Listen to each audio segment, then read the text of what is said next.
ano, yung jeep.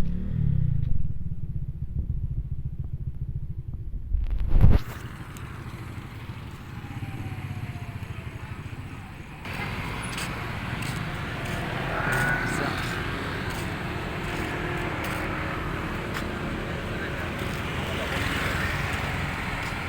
Nagkarambola yung jeep.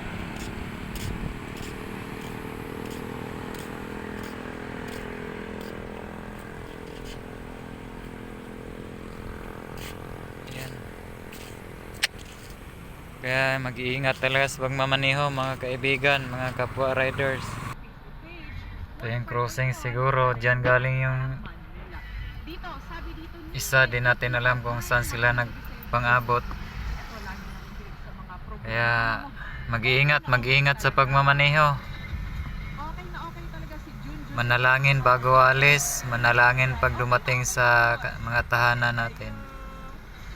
Pagpalain tayo ng Panginoon, sana safe lang yung mga drivers ng sakay. Bye bye mga kaibigan.